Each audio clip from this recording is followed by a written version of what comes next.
할렐루야. 오늘 이 자리에 하나님이 우리와 함께 하시는 줄 믿습니다.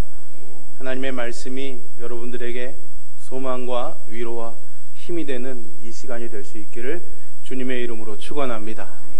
우리에게 말씀하시는 그 하나님으로 말미암아 하나님이 또 영광과 찬양 받으시기를 간절히 소망합니다.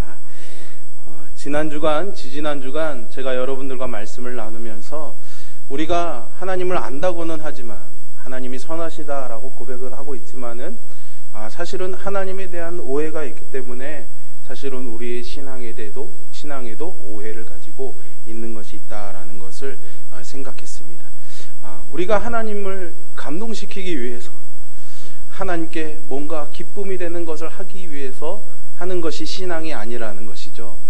사실은 하나님께서 창세 이전에 이미 성부, 성자, 성령 이 삼위의 하나님께서 서로 그 안에서 관계의 그런 충만한 기쁨으로 인해서 그 기쁨을 나누시기 위해 우리 피조물 된 우리들을 창조하셨고 그 하나님의 기쁨을 나누어 주시는 것이 창조의 동기였다고 말씀을 드렸습니다.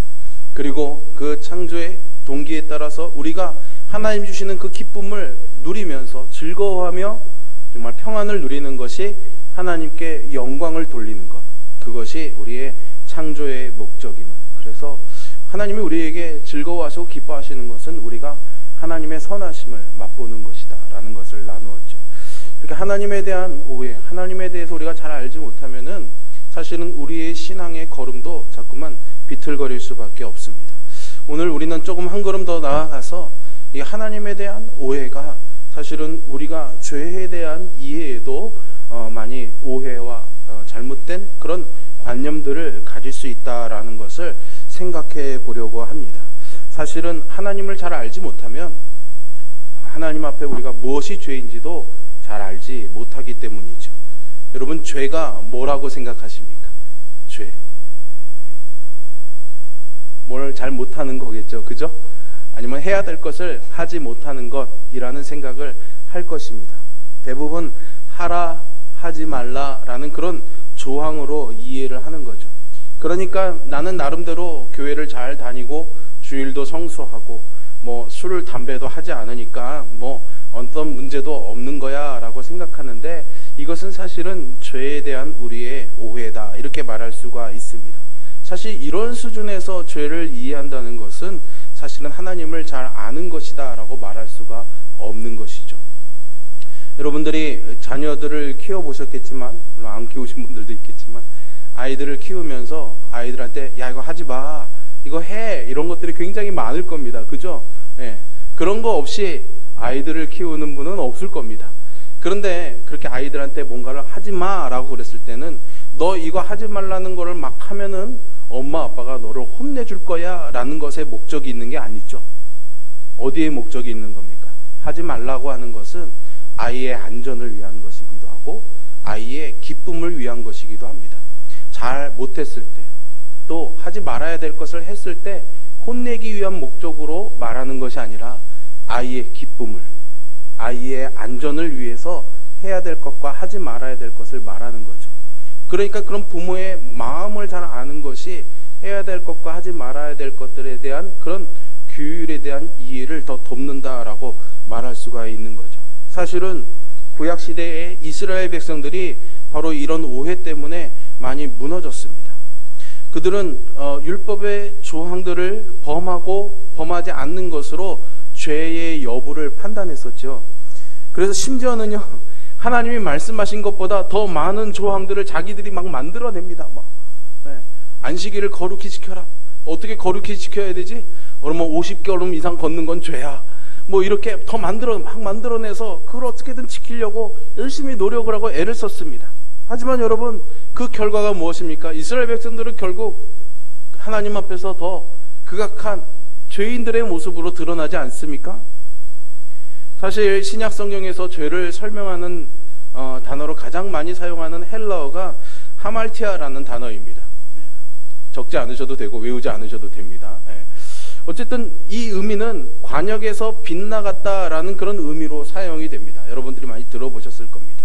이 의미가 우리에게 전해주는 메시지는 아주 분명하지만 사실은 많은 사람들에게 이것을 아주 추상적인 의미로 느껴지기 때문에 죄가 뭔가라는 것에서 구체적으로 붙잡히지 않는 것이 많이 있죠. 이 외에도 죄를 설명해주는 성경에 많은 단어들이 있습니다. 허물이라든가 뭐 반항이라든가 불순종이라든가 뭐 반역이라든가 뭐 이런 단어들이 있죠. 그런 것들이 성경에서 죄를 설명하는 개념들이 됩니다.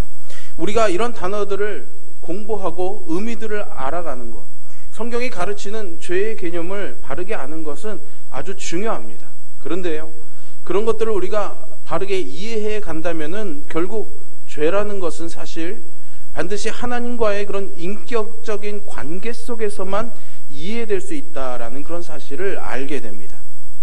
앞에서 말씀드린 죄에 대해서 뭔가를 해라 하지 말라라는 이런 목록들을 지키는 그런 차원에서 죄를 생각하는 것의 문제는 바로 이 하나님과의 관계 속에서 죄를 보려고 하지 않는다라는 것에 있는 거죠.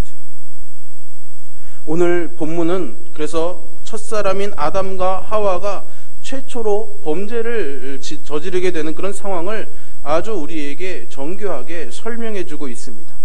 그래서 오늘 이런 점에서 창세기 3장은 죄의 본질이 무엇인가 우리에게 이해를 돕는데 아주 중요한 본문이다 이렇게 말할 수가 있습니다. 죄가 무엇인지, 죄가 처음 우리에게 왔던 그 순간을 잘 살펴보면 알 수가 있는 것이죠.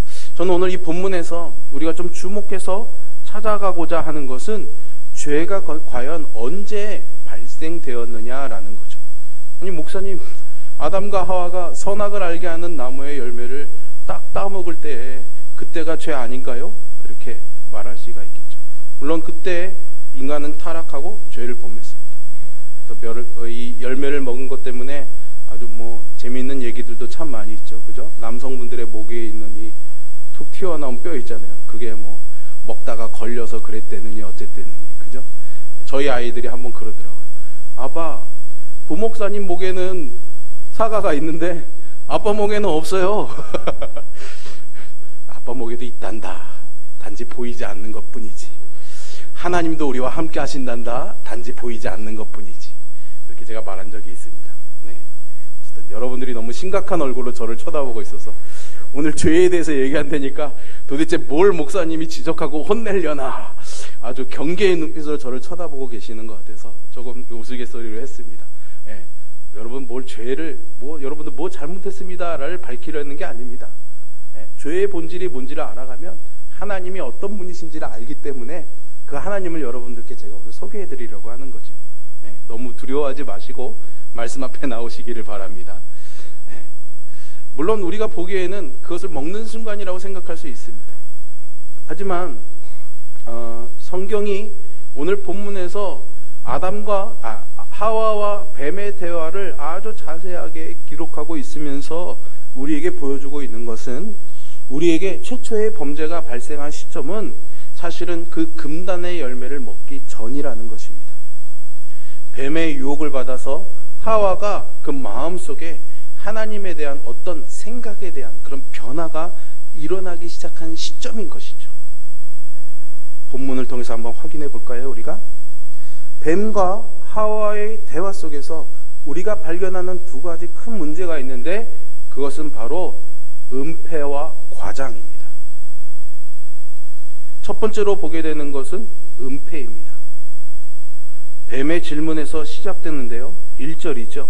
하나님이 참으로 너희에게 동산 모든 나무의 열매를 먹지 말라 하시더냐라고 묻습니다.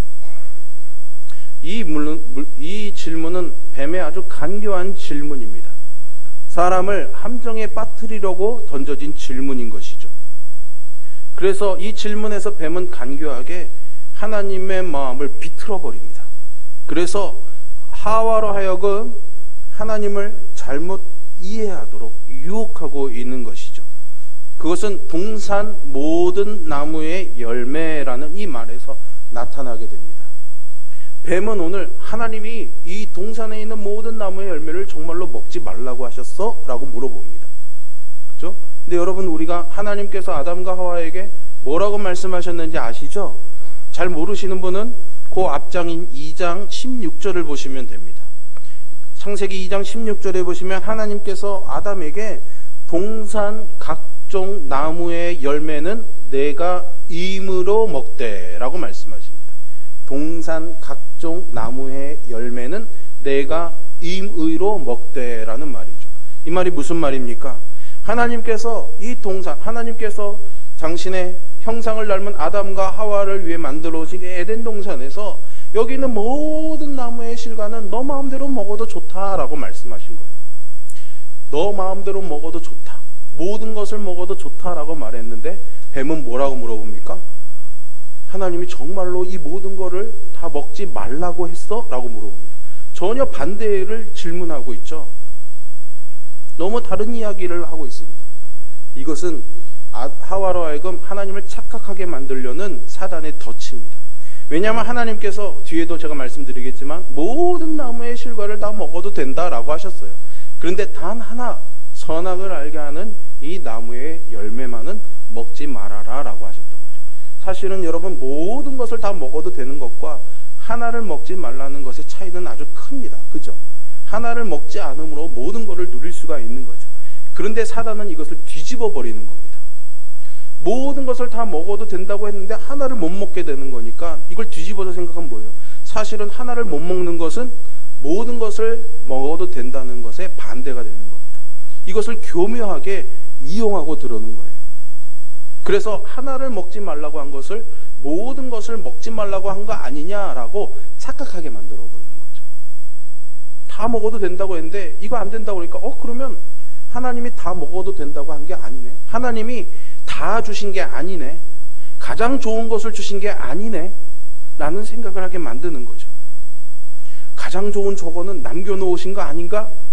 하나님을 굉장히 인색한 분으로 만들어버리는 거죠. 물론 하와는 이 뱀의 말을 부인하고 나서게 됩니다. 2절을 보세요. 본문의 2절을 보시면 동산 나무의 열매를 우리가 먹을 수 있으나 라고 말합니다. 그런데 여러분 제가 아까 말씀드린 창세기 2장 16절에 하나님이 하신 말씀과 조금 다른 차이점을 발견하게 됩니다. 아담에게 하나님은 각종 나무의 열매를 내가 임의로 먹되 마음대로 먹되라고 했는데 오늘 하와는 뭐라고 하고 있어요? 뱀 앞에서 동산 나무의 열매를 우리가 먹을 수 있으나 뭔가가 없어졌어요. 단어가 없어졌어요. 뭐가 없어졌어요? 각종, 모든 것을 의미하는 각종과 임의로 내 마음껏 먹되 이 두 단어가 없어져 버렸어요. 왜 없어졌을까요? 하와가 뱀의 질문을 들어보니까 다 먹어도 된다는 건 아니네. 그러니까 다 먹어도 되는 건 아니야. 그냥 나무의 열매는 먹어도 된다고는 하셨어. 그런데 다는 아니야. 라는 마음이 들어오기 시작한 거예요. 그죠? 이 대답에서 그게 나타나기 시작한 겁니다. 하나님이 자기에게 주신 것이 모든 것이 아니라는 그 생각이 이 대답에서 드러나고 있는 거죠. 그리고 더 말합니다. 3절에서요. 하와가 동산 중앙에 있는 나무의 열매는 하나님의 말씀에 너희는 먹지도 말고 만지지도 말라. 너희가 죽을까 하노라. 이렇게 대답합니다. 여기에서 또 다른 왜곡이 나타납니다. 비틀려지는 거죠. 이번에는 은폐가 아니라 과장입니다. 더 더해버리는 거예요. 하나님이 말씀하시지 않은 걸 더 더해가지고 더 키워버리는 겁니다. 하나님께서는 아담에게 2장 16절에 이어서 17절에서 선악을 알게 하는 나무의 열매는 먹지 말아라.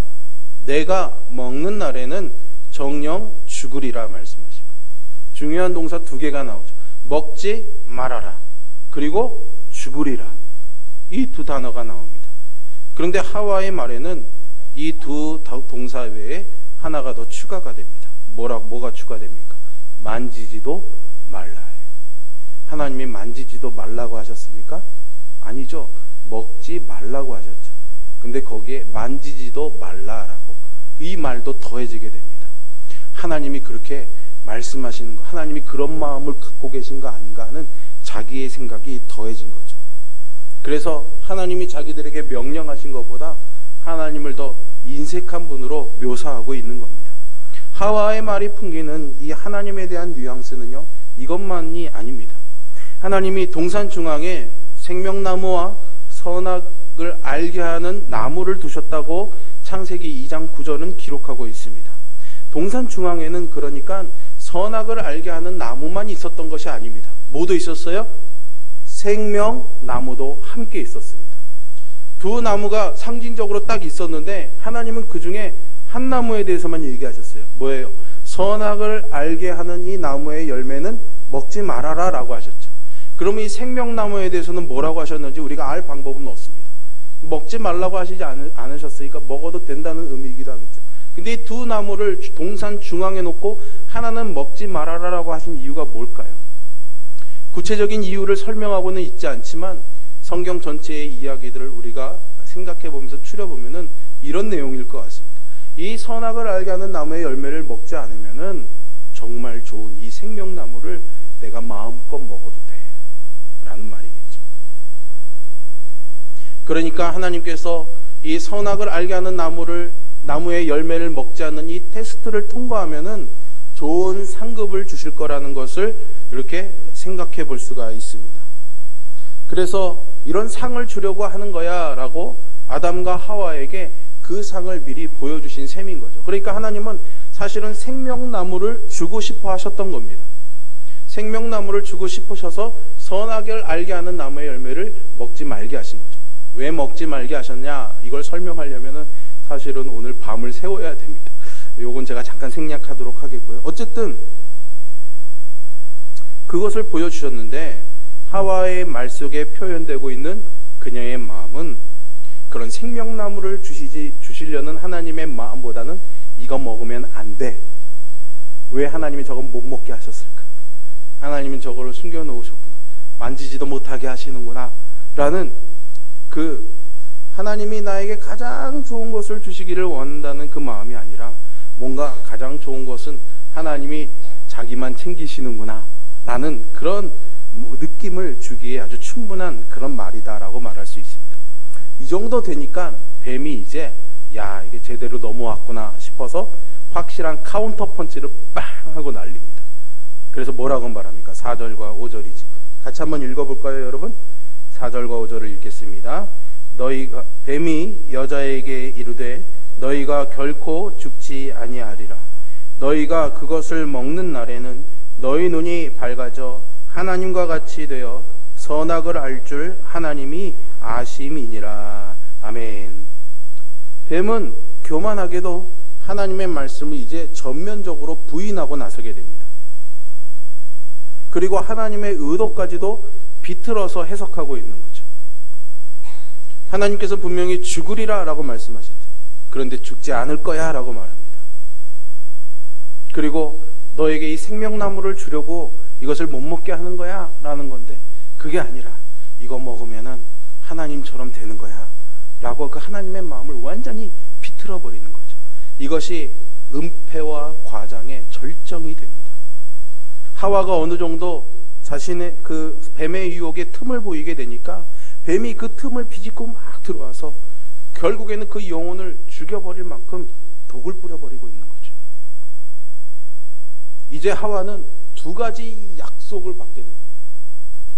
어느 것을 믿어야 되는, 선택을 해야 되는 공경에 처하게 된 것이죠. 전에는 사실은 오직 한 가지 약속만이 유일하고 참되신 하나님으로부터 주어졌습니다. 그런데 이제는 약속이라고 표현하기는 좀 그렇지만 어쨌든 두 개의 약속이 주어집니다.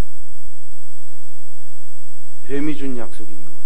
먹으면 죽지 않을 뿐만 아니라 선악을 알게 되어 하나님처럼 될 것이다 라는 거죠. 우리는 이 이야기의 결말을 알기 때문에 이 약속이 그렇게 흥미롭지 않습니다. 근데 여러분 제가 말을 좀 바꿔볼까요? 자, 이 물을 먹으면 죽어. 그런데 딴 사람은 이 물을 먹으면 놀랍고 신비로운 세계가 너한테 펼쳐질 거야. 여러분 어느 말이 더 매력적으로 느껴지십니까?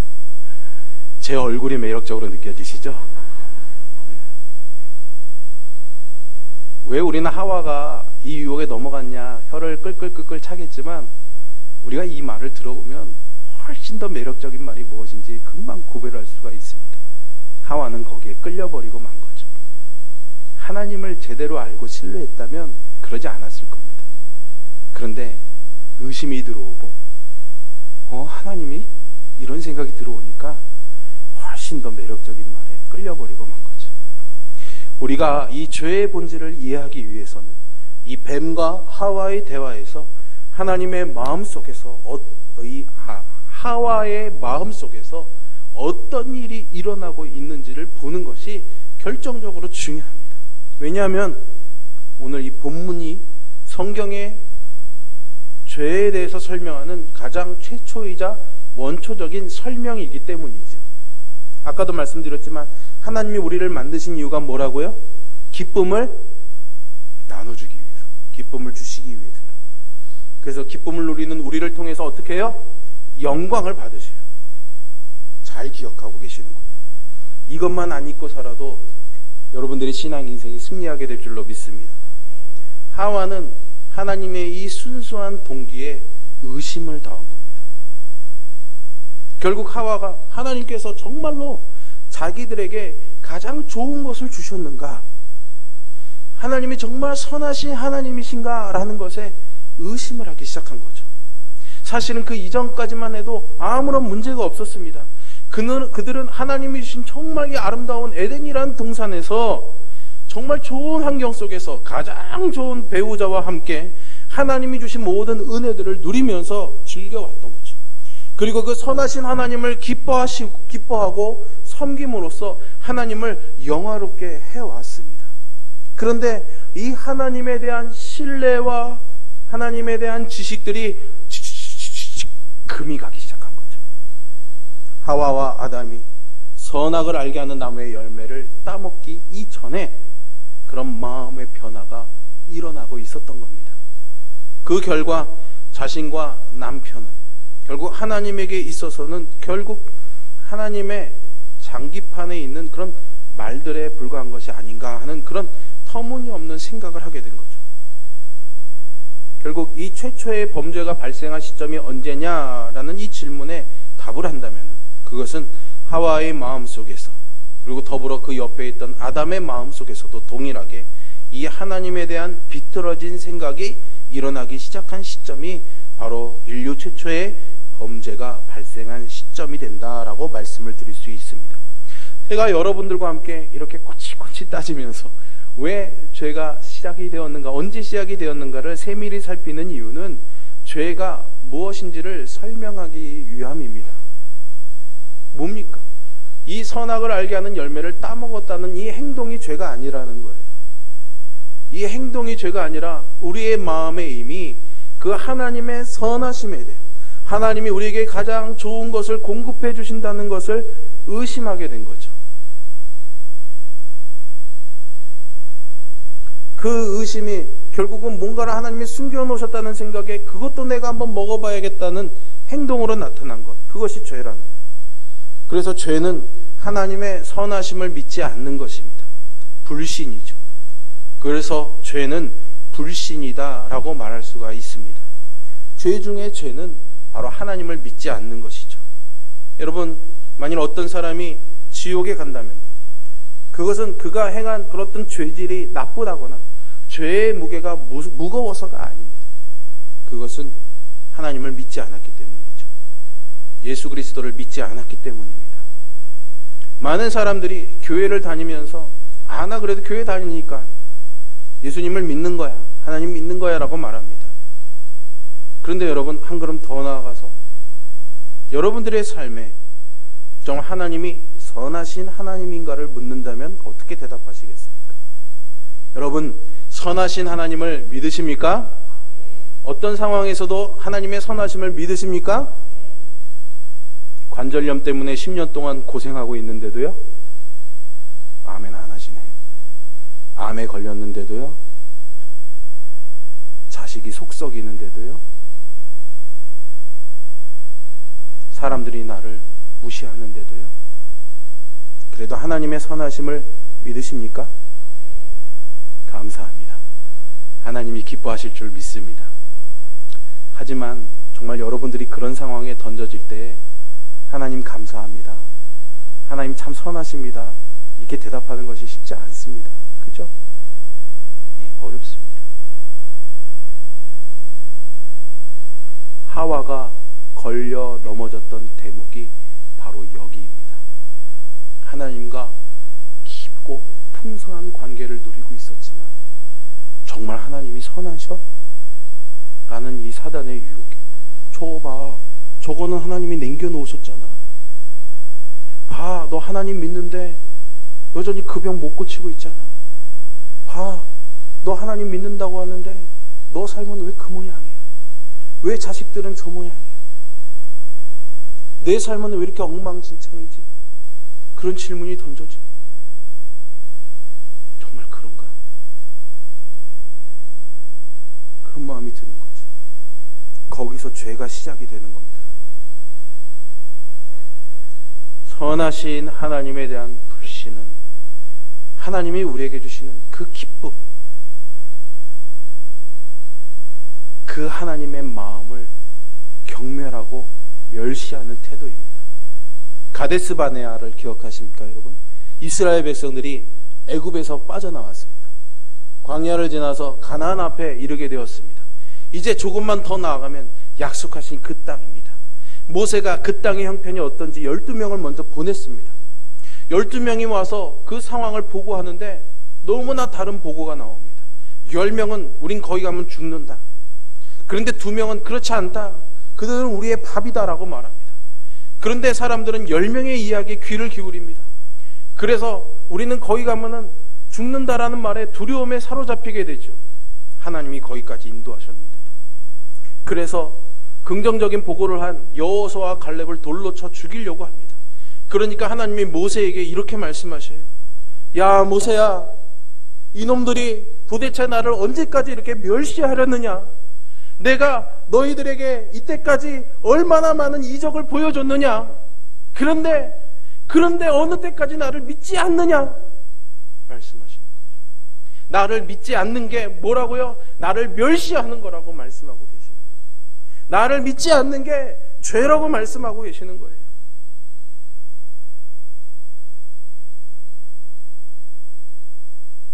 결국 하와는 이 선악을 알게 하는 나무의 과실을 따먹게 됩니다.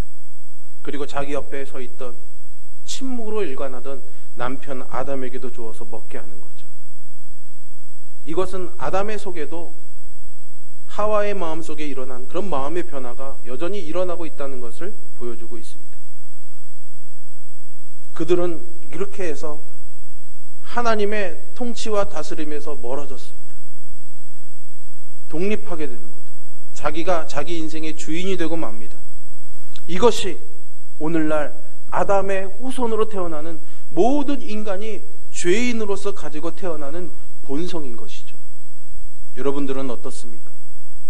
여러분들이 믿는 하나님은 어떤 분이신가요? 여러분들은 하나님께서 진정으로 언제나 여러분들에게 가장 좋은 것을 공급해 주시는 그 하나님이시라는 것을 믿고 계십니까? 그리고 그 선하신 하나님을 신뢰하십니까? 과거에 지나온 여러분들의 삶을 돌아볼 때 과연 하나님께서 여러분들의 과거의 순간에도 여전히 선하셨으며 가장 좋은 것을 주셨다고 고백하시겠습니까? 지금도 그러십니까? 그것으로 감사하며 사십니까? 그리고 여러분들의 미래에, 여러분들의 장차에도 하나님께서 그러하셔서 여러분들에게 가장 좋은 것을 주실 거라고 믿고 계십니까? 그것을 기대하는 그 벅찬 감격으로 살아가십니까? 하나님에 대한 우리의 뿌리 깊은 오해가 있습니다. 하나님께서 우리에게 언제나 가장 좋은 것을 주신다는 것을 의심하는 것, 이 죄의 뿌리가 해결되지 않는다면 우리가 복음을 아무리 이해하고 깨닫고 믿는다고 해도 결국은 이 뿌리에 걸려 넘어지게 되어 있습니다. 인간은 마귀가 하와에게 심어놓은 이 하나님에 대한 비틀어진 인상, 하나님에 대한 근본적인 오해를 지금까지 고통스럽게 받아들이고 있는 거죠. 이것이 바로 죄입니다. 그래서 하나님을 믿지 못하고 하나님께 나아가지 못하는 거죠. 우리가 가진 이 고통의 문제는 하나님에 대한 바른 이해와 신뢰가 없기 때문입니다. 이것이 아담의 후손이 가지고 있는 비극입니다. 이 죄는 결국 하나님의 약속이 아니라 마귀의 약속을 믿고 사단의 약속을 선택하여 따르는 행위로 나타나게 되는 거죠. 여러분, 죄도 약속한다는 사실을 기억하십시오. 기쁨과 소유, 행복과 명예, 그 외에 많은 것들을 약속하고 있습니다. 뱀이 하와에게 말했듯이요. 그러나 그 결국은 하나님과 우리와의 관계를 부서뜨려 버리고 영적인 죽음에 이르게 하는 것입니다. 이것이 죄의 비참함이고 무서움입니다. 그러나 우리가 하나님을 신뢰한다면 하나님이 우리에게 그 믿음을 실망하지 않게 하시고 우리에게 참으로 가장 좋은 것을 주시는 분이시라는 것을 신뢰한다면 하나님은 우리의 이러한 믿음을 실망시키는 일을 하지 않으실 겁니다. 비록 그것이 때로는 고통스러운 방법으로 우리에게 주어진다고 할지라도 우리는 그것을 통해서 하나님, 나에게 주신 것이 가장 좋은 것입니다. 하나님이 나에게 가장 아름다운 몫을 주셨습니다 라고 고백할 수 있는 것이죠. 하나님은 자기 백성을 위해서 언제나 가장 좋은 것을 주시는 선하신 하나님이십니다. 여러분, 이 선하신 하나님을 의심하고 믿지 않는 것이 바로 죄의 본질이고 핵심이며 선하신 하나님을 모독하는 행위입니다. 그러므로 사랑하는 성도 여러분, 오늘 이 말씀을 들으면서 우리는 하나님께 대한 우리 자신의 그런 믿음을 점검해 볼 필요가 있습니다. 나는 과연 이 선하신 하나님을 신뢰하고 있는가? 그렇다면 그 믿음의 걸음을 당차고 줄기차게 흔들리지 말고 걸어가시기를 바랍니다. 사단은 뱀처럼 끊임없이 우리에게 유혹하고 넘어뜨리려고 걸고 넘어져 들어옵니다. 결코 걸려 넘어가지 마시기를 바랍니다. 그것에 대한 의심과 확신이 없다면은 선하신 하나님을 오늘 제가 여러분들께 소개해드렸습니다. 그런 하나님이시라면, 가장 좋은 것을 주시고 세상의 것을 주시는 선하신 하나님이시라면 내가 이 하나님을 만나야 되지 않는가? 내가 이 하나님을 믿어야 되지 않겠는가? 그렇게 생각하시기를 바랍니다.